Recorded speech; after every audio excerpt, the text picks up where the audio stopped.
Hello boys and girls, I am back, and today I'm actually going to do not a first impressions because I've been working with this just a little bit lately.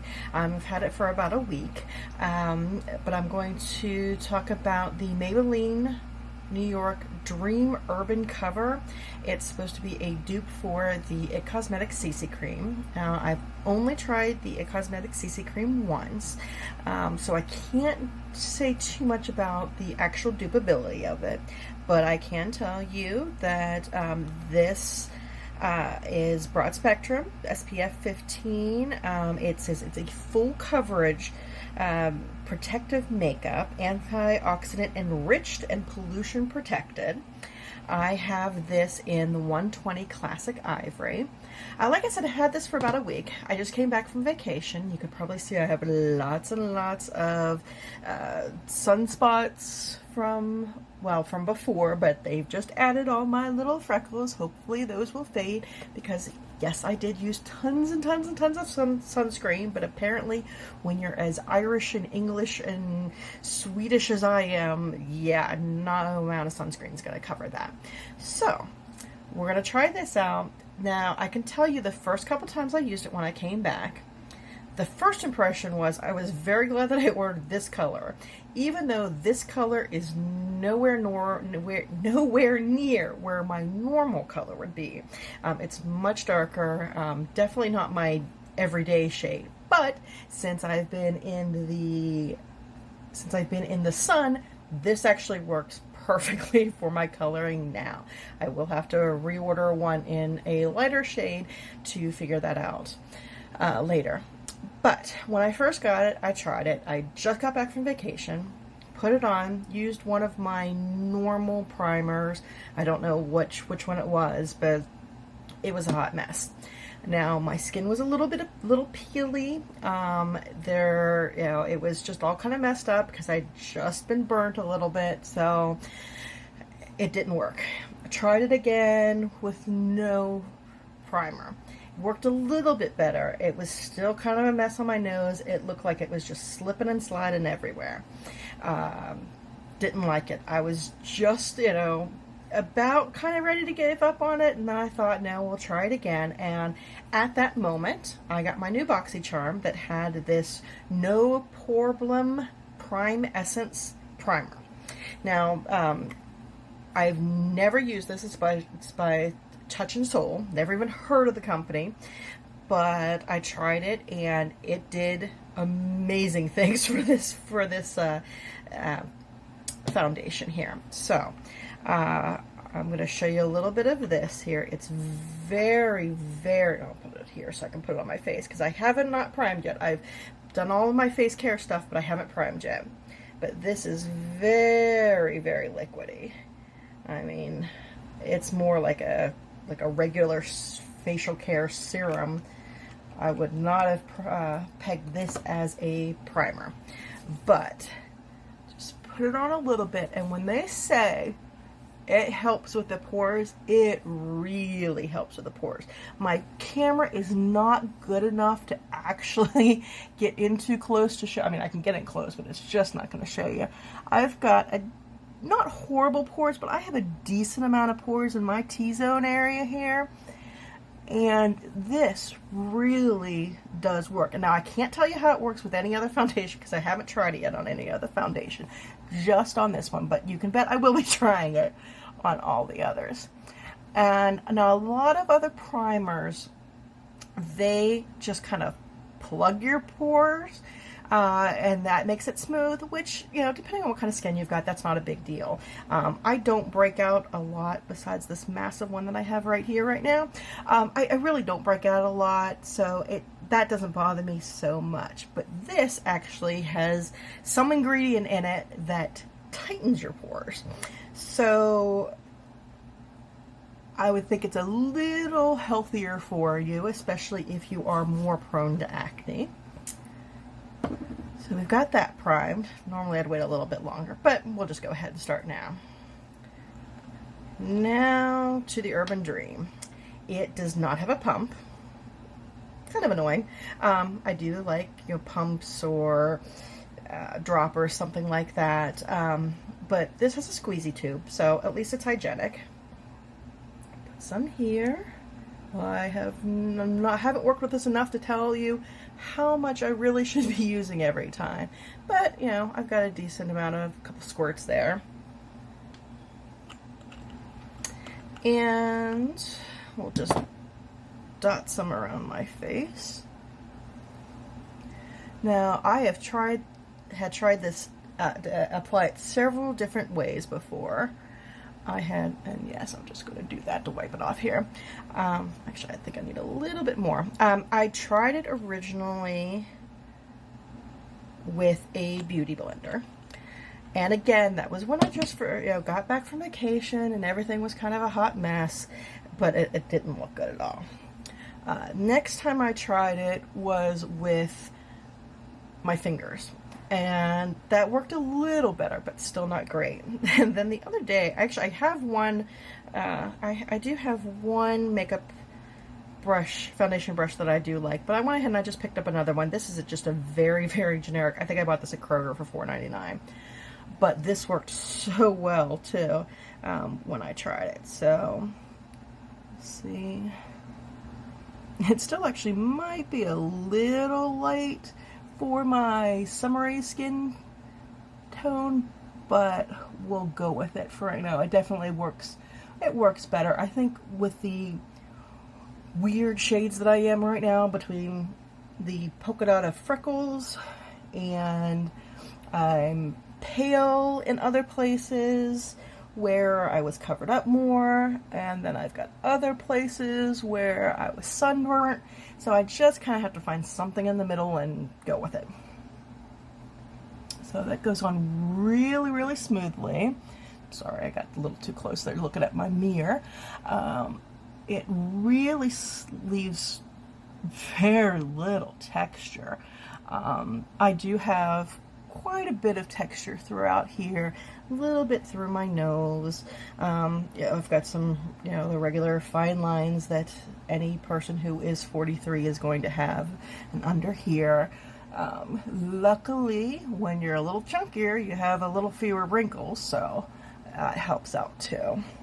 So this is, I would say, at this with one pass, is a decent medium coverage.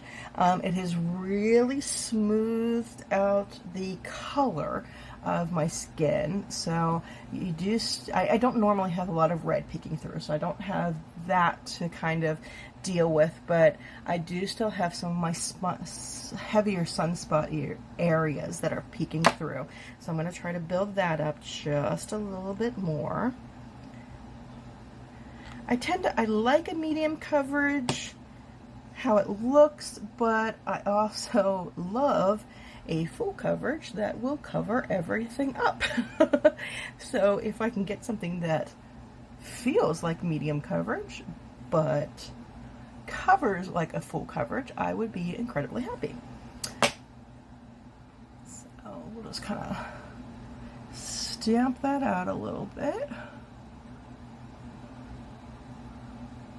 And it's not 100% covering up those sunspots. I will be honest, I have not found anything that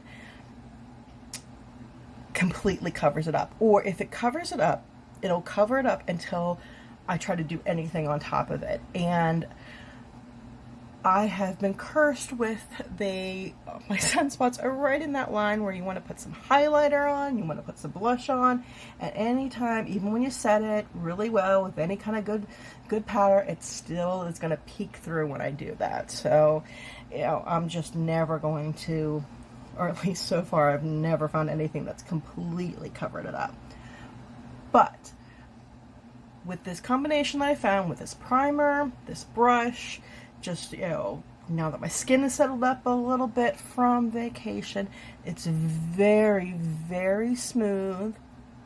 It's a very, very, no texture, covering up all my freckles from the side, making everything look very even.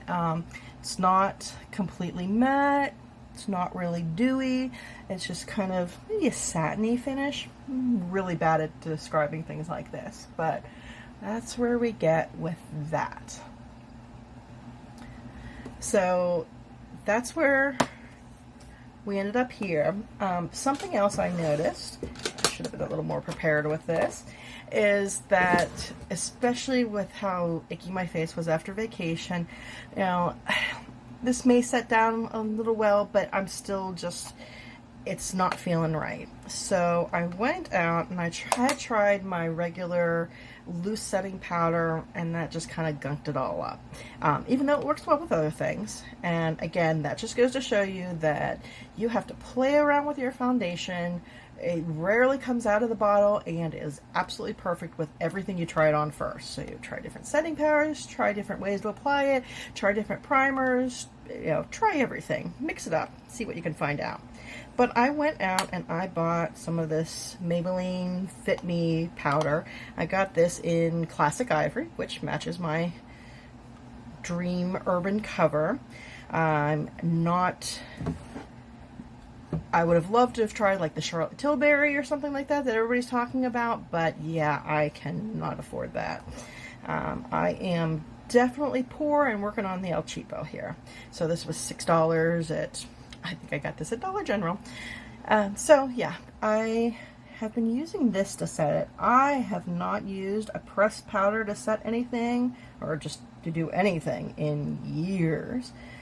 But I tried this out and I'm just dabbing my blender. It's a Real Techniques blender. I'm just dabbing that in there and just rolling it on there.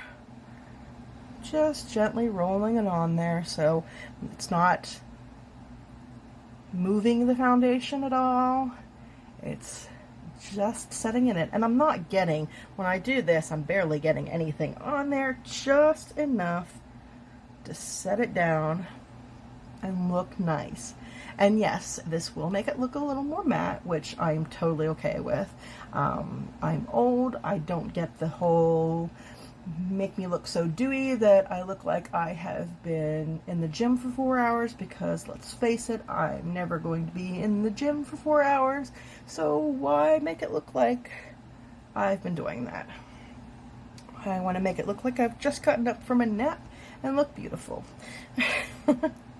Okay, so there's what the finished complexion looks like. What I'm going to do is I'm going to go ahead and put on my full face, and then I'll come back and show you how everything looks with it. Okay, I am back with the finished look. I went in with several different products. We'll go ahead and just show you everything after I set my face. I used the Younique Beachfront bronzer. Not a big fan of Younique. I have tried a few things. Most of them were actually okay, but definitely not worth the price. I have no idea how much this cost. I probably wouldn't buy it again, but I really like on this side, it is more, it has a little shimmer in it, but not much, but it is a cool tone bronzer, and it doesn't make me look orange, so I've been using that. Then I went in with my blush, if I can open it, is the Becca bronzer. Oh, that is bright. The Becca bronzer in Songbird. I found this at TJ Maxx or Marshall's for $3.99. They had lots of them, so, you know, check it out. Same thing with this, the Laura Geller Baked Gelato Swirl highlighter in Diamond Dust. I got this at the same time, either at TJ Maxx or Marshall's, but it was super cheap. It was actually in a Christmas packaging. I guess it would help if I had it the right side up. But, you know, I don't care what the packaging, the outside packaging looks like, if I can get it for cheap. My under eye concealer is the Maybelline Instant Age Rewind. I think this is their lightest shade. In Fair. Yes, turned out to be a very Maybelline day. I didn't think I had that much Maybelline, but most of my face stuff is there. On my eyes, I have the Revolution Reloaded in Visionary palette. If you're not familiar with Revolution, they sell it at Ulta. and they have their own website, but Revolution is a UK brand. It is cruelty-free and it is vegan, and a lot of their stuffs are dupes. This is a dupe of the Anastasia Beverly Hills Norvina palette. The Norvina palette's like $42 or $45. This was $7. Much bigger pans. It actually has one extra shade in there. Like I said, it's cruelty-free, vegan. I love this. I am going to explore more and more of their palettes as soon as I can. Also, the eye topper here is something I got from BoxyCharm a couple months ago. It's the Ciate Eye Luster Cream Eyeshadow in, I have no idea. It's all very glittery, so I can't see it very well. Let's see if I can see the color. Yeah, I don't see it, but it's in this purpley shade. I like it. It does tend to travel. What I've learned to do is when I'm setting my face, make sure I give a good squirt, tighten your eyes real tight so you're not getting anything in there, but spray those down and it will last the whole day. For the rest of my eyes, my waterline, I picked up this pencil from Believe Beauty. It's a Dollar General exclusive brand. This is in the color Queen Mauve. I think it was like $3. You know, it works for a $3 eyeliner. For my eyeliner on top, I've got the Physcians formula in Ultra Black. It is the Eye Booster 2-in-1 Lash Boosting Eyeliner plus Serum. It's supposed to help your eyelashes grow. Don't really care about that. I just like how it looks. It's also supposed to be a dupe of the Kat Von D tattoo liner or something. I don't know. I refuse to buy Kat Von D. I don't want to support any kind of anti-vaxxer movement. So if I see anything of hers that I like, I'm gonna find a dupe because I'm not giving her money. Off my pedestal there. The Tightline is the L'Oreal Infallible Longwear pencil in black. This is another dupe. This is a dupe of the Urban Decay 24/7. As you can see, very poor, very cheap, very frugal. I will find any dupes I can. My lashes were the It Superhero. It is actually my current favorite. I really like the length. I usually have pretty good length in my eyelashes, so I don't worry about that too much, but it gives a fair amount of fullness without being too clumpy. So I really like this. My eyebrows, this is I was trying to find a dupe. It isn't quite a dupe. Eyebrows are kind of eyebrows. You don't need anything too fancy, but this is the Etude House Drawing Eyebrow. I got it off of Amazon. I was trying to find a dupe of the Hourglass brand eye pencil. I don't want to spend $32, but if you noticed earlier, I have this scar that I've had since I was like 2 or 3 years old, so I do have to use pencils. Pomades don't work. They look very weird and unnatural because I have to try to, you could still see it there, but I at least need to try to draw in the little hairs. So this was like $4 on Amazon. I'll still keep looking, but it does the job. My lips, this is something else that I got in this month's BoxyCharm. This is the Dirty Little Secret Lip Pencil in Rosy Posy. I use this all over my lip. And then I topped it with the, I can't remember her name. I just know it's DC. I don't know. I can't remember what her name is. I believe she was a YouTuber, but it's her Lemonade lip gloss in Peach Tea. I am not normally a lip gloss person at all. I hate the feel when it's thick and sticky. This has a very nice feel to it. It feels more like just a cream lipstick, which liquid lip is my preferred favorite. But if I'm going to go with a lip gloss, this is how I want them all to feel. So that's what I used there. And then finally, I just use my Wet n Wild Photofocus Natural Finish Setting Spray to keep everything in place. As far as the foundation goes, everything went and blended just perfectly on top of it. Now that it's set, there's no stickiness, no tackiness. It feels great.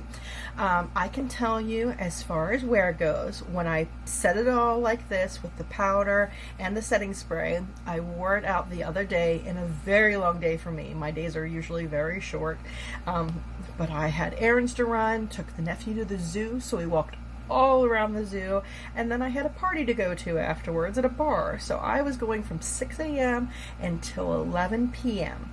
By the end of the night, it had worn in my T-zone. We're talking 17 hours. It had worn away in my T-zone, but it had worn away very, very naturally. Like, I kind of had to look and say, is it still there or is it not still there? So it wasn't like there's big patches on my cheeks. It still was. After 17 hours, everything looked just the same as it had at hour 1. So I was very impressed by the wear. And I mean, throughout the day, I would say it definitely wore, even in my T-zone, for a good, at least 10 to 12 hours without any kind of problems. Next time I'll have to pay more attention to the exact time when I noticed it starting to fall apart. I was just so tired I didn't even look at it until the end of the night. So that's where we ended up on that. If you have any questions or comments or anything, just let me know. I'll talk to you all later. Bye bye.